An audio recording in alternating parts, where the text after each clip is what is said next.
안녕. 로지TV 오상현입니다. 저희가 벌써 5번째 시간을 맞이했습니다. 오늘 주제는 공부 잘하는 학생과 못하는 학생은 이것이 다릅니다 라고 하는 제목입니다.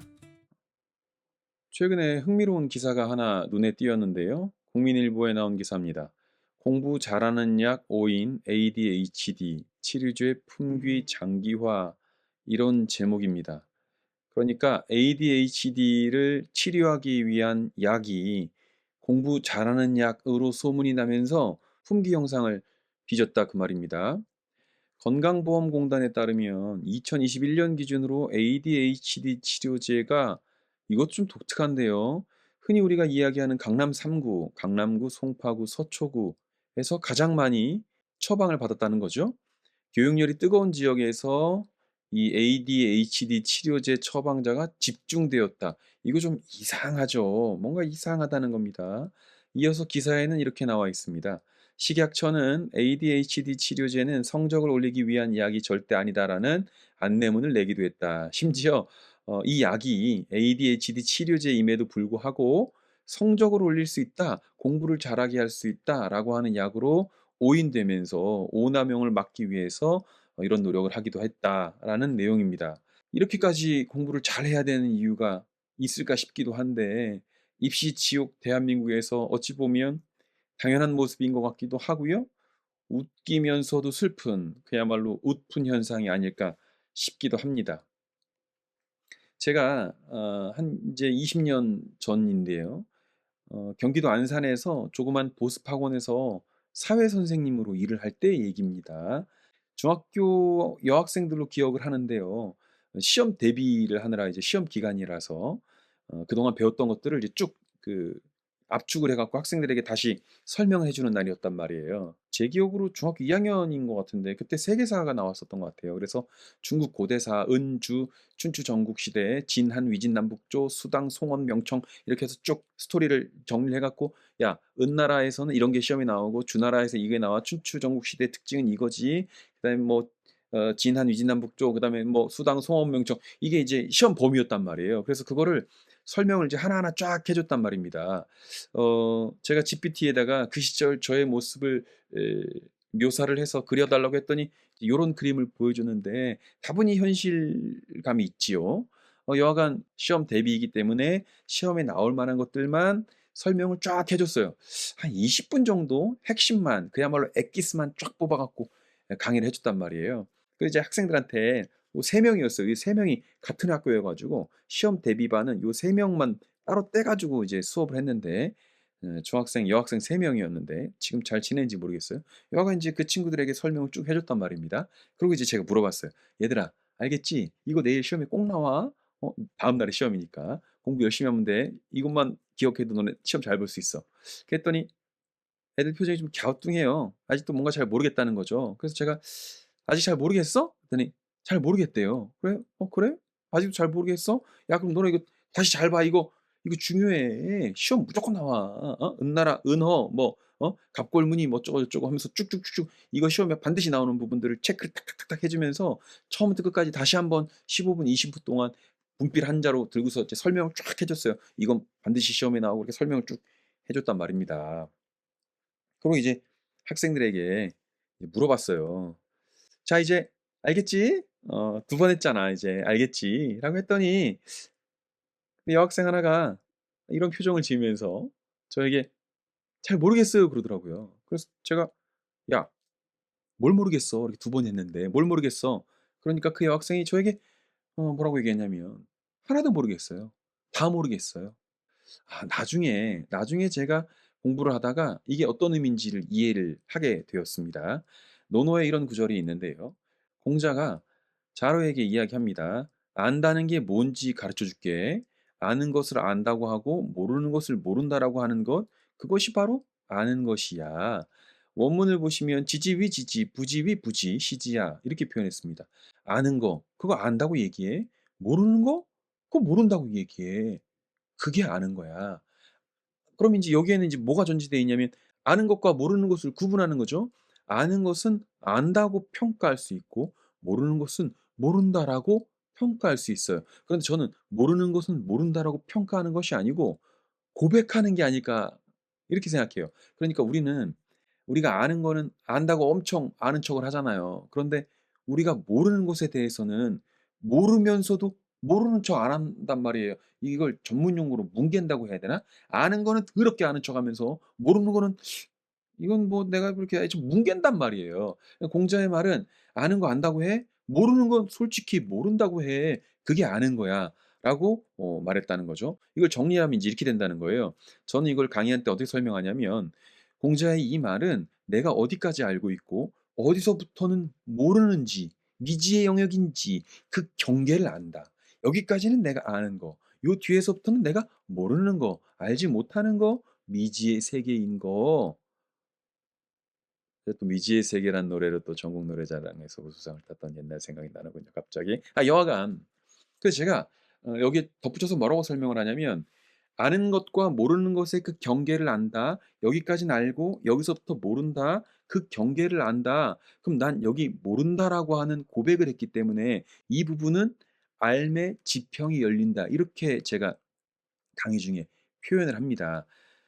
한마디로 "지적 호기심이 생길 수 있다. 이 지적 호기심이 생긴다." 지평이란 말은 뭡니까? 그러니까 이건 전망이나 가능성이 열리는 걸 이야기하는 거잖아요. 그러니까 '내가 모르는 부분이다.'라고 고백을 하면 내가 모르는 부분이기 때문에 알고 싶은 지적 호기심이 생기거나 아니면 알 수 있는 혹은 알게 되는 그 지평이 열린다. 가능성이 열린다. 이렇게 설명을 하는 겁니다. 그럼 반대로 내가 모르는데도 모른다라고 고백을 안 하면 '우린 평생 모른 채 살아가게 될 거다.' 요런 맥락으로 이해해 주시면 지금 이 말씀이 전달이 될 것이다라고 생각을 합니다. 그럼 제가 이걸 정리해서 오늘 제목처럼 공부 잘하는 학생들과 못하는 학생들의 차이를 여기에서 비교를 해 보면 이렇게 됩니다. 공부 잘하는 학생들의 공부법은요. 아는 거는 스킵할 수 있죠. 알기 때문에. 대신 모르는 그 부분 '내가 여기는 모르고 있어. 나 여기 좀 부족해. 내가 요 파트는 다소 좀 약한 부분이 있어. 잘 못해. 자신 없어.' 이렇게 모르는 부분을 안다면 그 부분을 집중해서 공부할 수 있죠. 결국 아는 건 빨리 지나가고 모르는 건 집중할 수 있기 때문에 이른바 공부에도 선택과 집중을 할 수 있다는 겁니다. 그러면 선택과 집중이 가능해지기 때문에 시간을 효율적으로 활용할 수가 있겠죠. 반대로 공부 못하는 학생들은 어떤 차이가 있습니까? 기본적으로 어디까지 알고 있는지, 어디서부터 모르는지 그 경계를 모릅니다. 그러니까 이게 아는 건지, 모르는 건지, 이게 엉켜 있는 거죠. 그러니까 그냥 다 모르겠다는 거예요.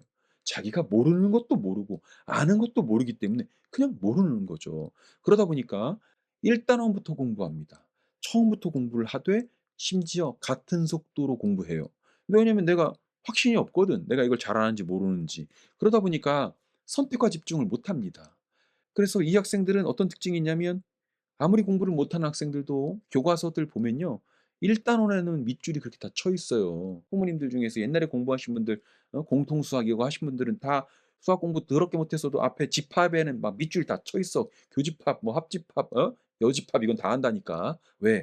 그건 여러 번 봤거든. 1단원부터 공부하고 1단원부터 공부하고 1단원부터 또 공부하니까. 정리하면 그렇게 된다는 거죠. 근데 이 유사한 표현이 노자라고 하는 텍스트에도 등장을 합니다. "모른다는 걸 아는 것이 최상이야. 가장 좋아. 그런데 무엇을 아는지도 알지 못해? 그건 병폐라고 할 수 있어." 맥락만 이해하시면 돼요. 예전에 학원 강사 출신이셨고 꽤 이름이 알려진 유명한 분이셨죠. 나중에 뭐 교육청 교육 뭐 연구관인가 보좌관인가 이런 걸로도 일을 하셨던 걸로 기억을 하는데요. 이분이 "이범 공부에 반하다."라고 하는 책에 뭐라고 표현했냐면요. "내가 보기에 공부 잘하는 학생들의 가장 중요한 능력은 자기 자신에 대한 비판 능력이다." 이렇게 표현했습니다. 자기 자신에 대한 비판 능력 전 이걸 뭐라고 바꿔서 표현하고 싶냐면 공부하는 능력인데 그게 객관화가 되어 있다는 거죠. 그러니까 쉽게 말해서 자기 객관화가 된 친구들은 공부 잘하더라. 자기 객관화가 안 돼 있어? 그럼 공부 못 하더라. 그 말이겠죠. 이거 오늘 제가 설명해 드린 구절하고 일맥상통하지 않습니까? 내가 뭘 잘하는지, 내가 뭘 모르는지, 어디까지 알고 있고 어디서부터 알지 못하는지 그걸 구분할 수 있는 아이들만이 사람들만이 내가 잘하는 건 넘어갈 수 있지만 못하는 거는 솔직히 고백하고 공부를 할 수 있다. 이게 기본적으로 자기를 객관화하는 능력, 자기를 비판하는 능력이다. 이렇게 볼 수 있다는 거죠. 고미숙 선생님의 공부의 달인 호모 쿵푸스라는 책에도 이와 유사한 이야기가 있습니다. 배움에 있어서 가장 불리한 조건은 겸손을 가장한 자기 비하 혹은 이미 획득한 지식에 갇혀서 새로운 흐름을 받아들이지 못하는 경직성이다. 제가 아까 앞서 뭐라고 표현했냐면요. 무지를 고백한다. 난 이거 몰라 라고 고백한다면 삶의 지평이 열릴 수 있다. 어찌 보면 정해진 틀에 얽매이지 않고 자기의 고집과 아집을 버리고 겸허한 마음으로 무언가를 받아들일 자세가 되어 있는 거, 공부할 준비가 되어 있는 거겠죠. 자 한편에 있는 구절을 같이 보시겠습니다. 공자께서 말씀하셨다. 야, 내가 아는 게 있어? 나는 무지해. 무지란 표현이 나와요. 나는 아는 게 없어. 그럼에도 어떤 비루한 사람, 비천한 사람이 나에게 어떤 질문을 하면 나는 내가 잘 모르더라도 양 끝으로부터 밝혀 들어가며 알려줄 것이다. 라고 이야기를 했습니다. 여기 이제 원문은 고기양단, 양 끄트머리서부터 두드려가면서 답을 찾는다. 이런 맥락인데 아마 요 구절만 따로 나중에 이야기할 기회가 있을 겁니다. 여하간 중요한 건 공자는 "나 아는 거 별로 없어."라고 자신의 무지함을 고백했다는 거죠. 여러분, "나 아는 거 없어."라고 하는 게 창피한 게 아닙니다. "아는 거 없어."라고 이야기해야 그걸 배울 수 있죠. 여러분 보시면 아시겠지만 제가 지금 이 유튜브 촬영하고 있지만 유튜브 편집 기술이니 이거 아는 게 개뿔 없어요. 그러니까 그냥 이렇게 용기 내서 할 수 있는 거죠. 물론 배워가면서 말이죠. 여하간 "난 잘 몰라. 나 아는 거 없어. 그럼에도 난 아는 게 없지만 아는 게 없기 때문에 비로소 무언가에 천착하지 않고 어떤 아집이나 고정관념에 쌓여 있지 않고 나는 고정된 자세가 아니라 너른 자세 혹은 말랑말랑한 자세로 그거 받아들일 수 있어." 요런 맥락으로 이해할 수 있다는 거죠. 자공이 묻습니다. 공문자는 무슨 이유로 문이라는 시호로 불리게 되었습니까? 공자가 답을 하죠. 민첩하고 배우기를 좋아하며 아랫사람에게 묻기를 부끄러워하지 않았다. 이 때문에 문이라고 일컬은 것이다.